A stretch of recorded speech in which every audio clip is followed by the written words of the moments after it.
Hello and welcome to another Monkey Makes 3D modelling tutorial in Blender. Please like and subscribe if you haven't already, because it helps the channel pop up in the searches. Here we go! Okay, so...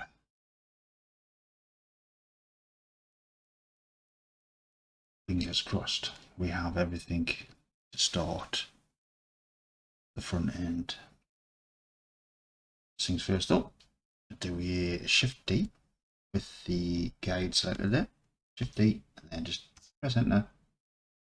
And then M to move and put it into the main folder there. And then we just hide the guides. Just disable it so we don't select it by accident, even though it is hidden. But with this one selected, F2 to rename. Rename it as front or anything creative. So 3. Enable the images. I didn't demonstrate on that last one, did I? Dear me. Right, my point was how this line here follows whatever we decided that was called. On the side, it's pretty much lined up. Front, nowhere near. Always find this with blueprints, unless they are professionally done, I would think. I mean, if you think about it, that was the top line of this here. It's just crazy. So you've got to decide on which one you're going to follow. So it pretty much follows everywhere apart from there. Just crazy. So what we'll do first is we shall add another line in here. Control R. Click. Right, so we want it to follow this top line, so we'll press E. See how that's now following the bottom line there. If you now press F, it now follows the top line. Just line that up there. I'm seeing a few discrepancies, but that's not there, isn't it? Tell you what, we'll just slide them there. GG that one. Down, thank you.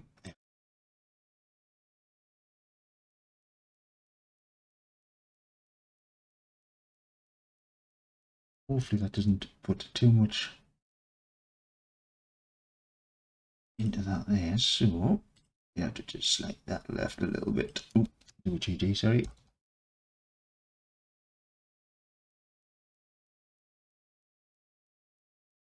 Or let's have a try. GG, slide left, put your finger on Alt, and slide back the other way.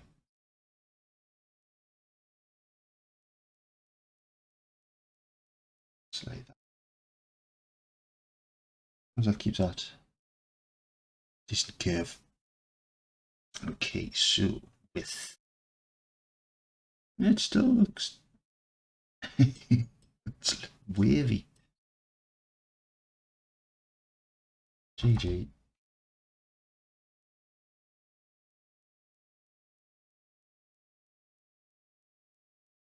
Right, so stop faffing.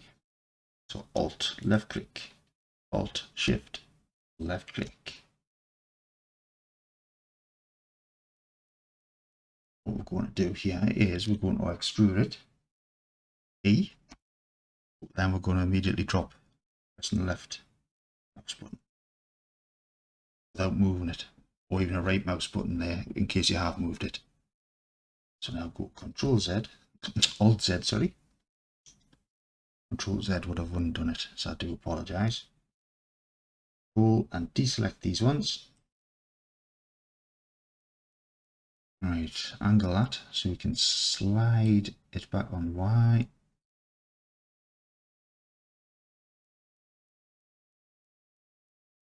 Okay, when you're happy with that, just same again, Alt click that one, Alt Shift that one. This time, deselect all of them. Keep them ones highlighted. This time slide it on the X.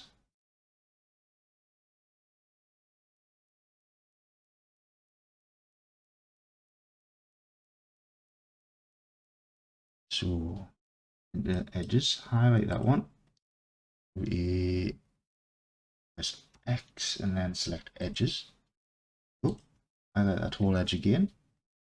Drop the main crease on there one. Make sure it's not added anywhere else. Okay, so still in edges. Alt left click that one. Shift Alt or Alt Shift that one also. Just put a one on there also. Just to tighten that up into there.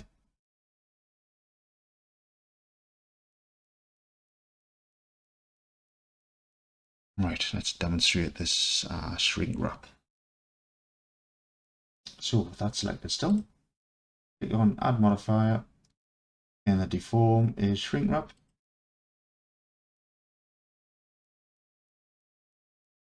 So you click on the little square guide. This is going to make that go crazy, so don't panic. Go. So now press Tab. Now select press 1 into Object Data Properties, Vertex Groups. Click on the plus and assign these selected verts or vertices to that group. And go back to your modifier properties, and in this vertex group, select the group.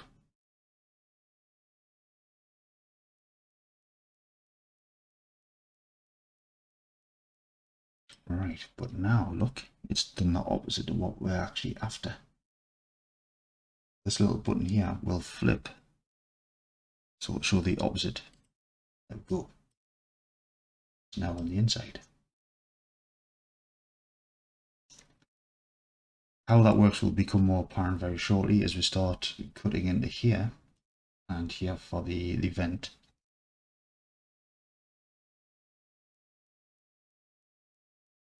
For example, can we get away with doing that straight away? Yes, I think we possibly can. Now that hideous tool that nobody seems to like, which works perfectly fine for me, strangely, the knife tool. What we'll do first is we'll add a Control R in there, Control R in there. Do I need one on that side? We'll go through there, so that might be okay.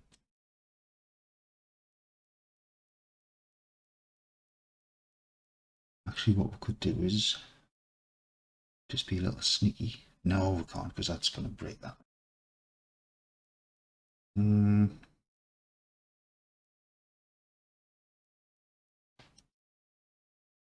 Control R through there also. So, knife tool will just go around this. Oh, one.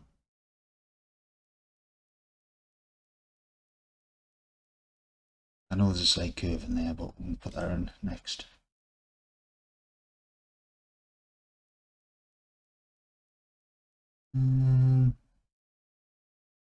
Yeah, that'll do. Oh. And to there, and bang into there, and then in that to make the tool. Right, so now I like them two. Do a joint, J for joint.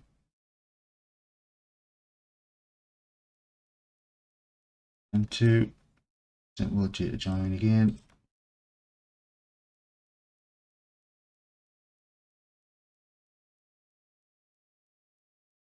Right.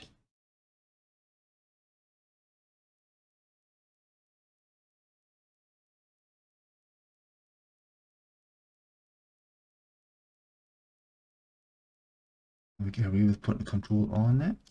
Now, so we'll do a knife, and about there. Seal, keep that level, and there, and then in there. So now GG on that. Slide in a little bit. Give that little curve. What we could actually do here is make sure all them are selected, because that needs to go left a little bit really. Unless, as you add it, it was already there, of course. So let's pull that one down a little bit.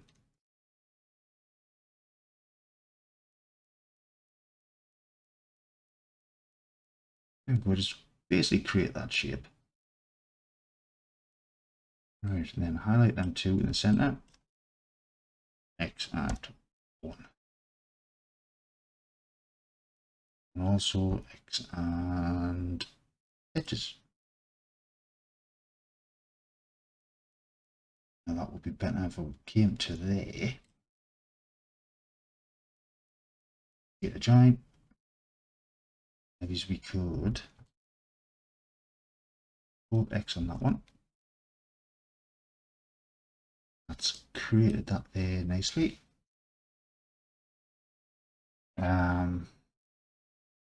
Right.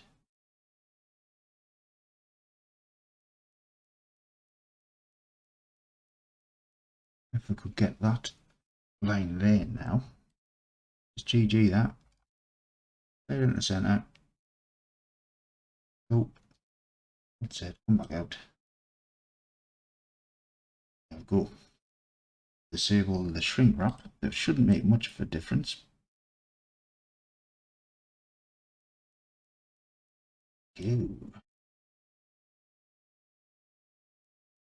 Blind. It shouldn't create any hideous artifacts across here. Everything's all nicely done. Since the shrink wrap's on, the way this looks, it is pretty hideous, but it works.